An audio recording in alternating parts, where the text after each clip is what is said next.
Hello there, welcome to the Saroy channel. I'm so very glad you've joined me this evening. We've got a wonderful story tonight which I know that you're really going to love, and it's all about this woman who was in a very difficult situation because she had financial issues. She felt she would have to sell 200 acres of her land in order to afford to really keep the whole farm going. And Bigfoot stepped in to save the day. So let's get started. But before we do, please make sure you subscribe to my channel because I've got some phenomenal stories that you really don't want to miss out on. So let's get started. Dear Sarah and all your lovely listeners, my name is Brittany and I'm writing to tell you about an extraordinary Bigfoot encounter that borders on the supernatural that happened to me in the summer of 2016. I live in prime Sasquatch country in West Virginia on a 400-acre farm. To give you an idea of location, I am situated about half an hour away from Deep Creek Lake and Morgantown. My story began when my husband and I came to the unfortunate decision that we might have to sell 200 acres of our land and downsize our property. The trouble was that our farm had been in my husband's family for generations since the 1800s. So as you can imagine, this invariably was a very tough and difficult decision to have to make. I would go so far as to say we were emotionally torn about whether we should sell or not. I had received an amazing offer for 200 acres of my land by a very pushy property developer who wanted to bring down all the timber in our woods, flatten the land, and build a housing development in the heart of the Virginia countryside. I absolutely loathed his plans for the 200 acres he planned to buy, but the offer from a financial perspective was so tempting. You see, we were experiencing quite a few financial shortfalls, and we needed the money desperately to cover the maintenance of the rest of our land. I told the property developer that I needed a few days to think about his offer, but this gentleman was putting so much pressure on me, it was unbelievable. One day my husband and I both retired to bed. As you can imagine, all we could talk about was whether we should sell our property or not. Before long, I fell into a deep sleep and was awoken suddenly. I opened my eyes and could hardly believe what I was seeing. These beautiful orbs of white light in varying sizes were darting all over our room. It was so magnificent, but there was no natural explanation for these beautiful lights. I woke my husband and he was totally gobsmacked. He had never seen something like this before. Finally, the orbs just disappeared. When I fell asleep that night, I could see this shadow-like being approach me in my dreams. It appeared as though he was walking through my forest, and all I could see was the outline of his dark shape that appeared almost giant-like but humanoid, with long arms and a bullet-shaped head and seemingly no neck. The next day my husband told me about the dream he had experienced during the night, and it was identical to mine. Imagine my surprise. We had both seen the same shadowy figure in our dreams, walking through the forest on our land. Every night the same thing happened again and again. There would be a lights display in our bedrooms with those orbs of light dancing around the room, across our double bed, along the ceilings, on the floors, just everywhere. Every night we would have the same dream about the shadowy creature in the woods, but as every night progressed, that vision of the creature grew clearer and clearer in our dreams, and we were seeing greater details on him, like stringy hair and dark brown eyes. I told my husband that I believed we were seeing Bigfoot in our dreams, but why were we both experiencing the same dreams night after night?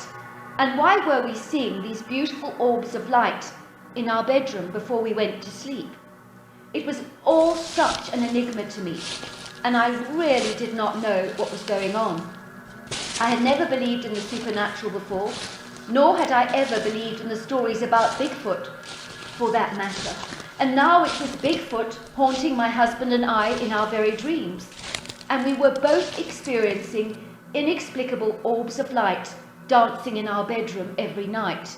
It was utterly extraordinary. One day the property developer called me on the phone with an ultimatum that I had 2 days left to decide whether I would accept his offer or not for 200 acres of my land, or he said the offer was off. He told me he had his eye on another property of land that would be a viable alternative to mine for the very same plans he had in mind. I was utterly devastated. 2 days was not nearly enough for such a major decision in my life. Releasing 200 acres of my land that had been in our prime possession since the 1800s was a devastating decision to have to make. I decided to drive in the ATV across my rolling hills on my beautiful property. Normally I would have ridden one of my horses, but not on this particular occasion. I really felt I was grieving over the loss of 200 acres of land that I had grown so attached to. Why did financial issues force us into this dreaded decision that would truly end up breaking our hearts? I could feel the tears sliding down my cheeks, and before I knew it, I was sobbing violently. I was out of control. I could not stop crying. I parked the ART and walked through the wooded area of our land.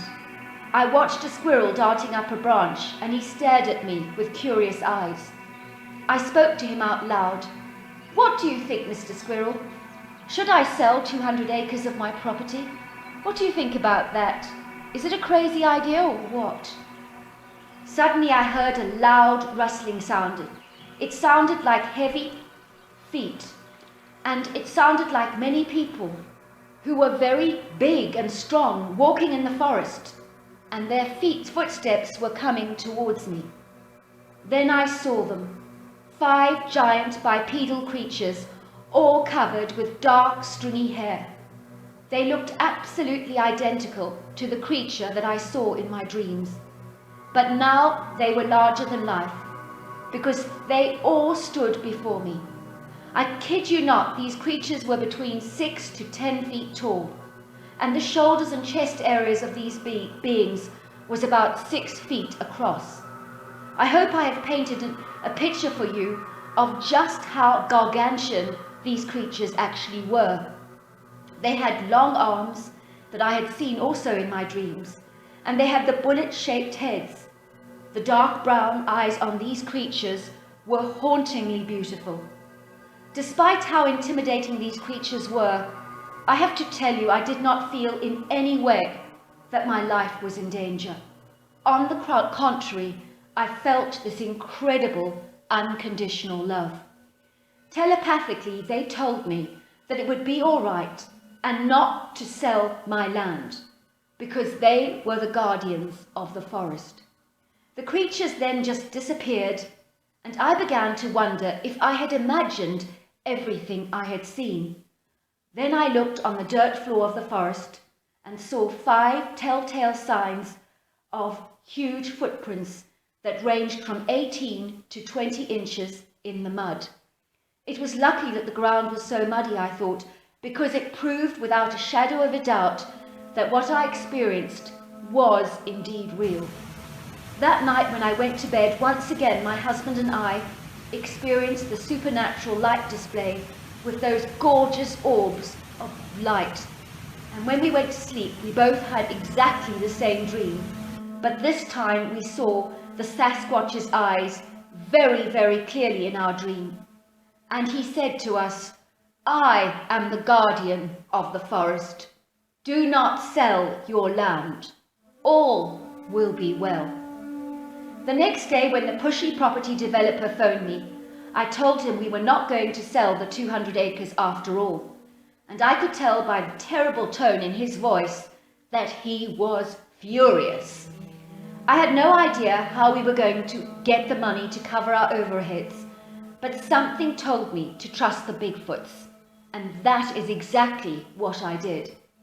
Later on during the day, I was looking for an old family cookbook that I knew had an amazing recipe for apple pie from the 1800s, but I could not find it anywhere.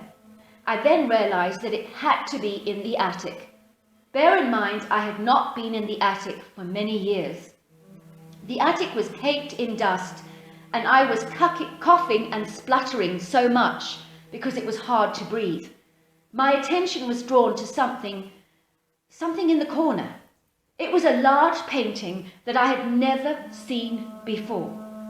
How extraordinary, I thought. I decided to have a better look at it in the light.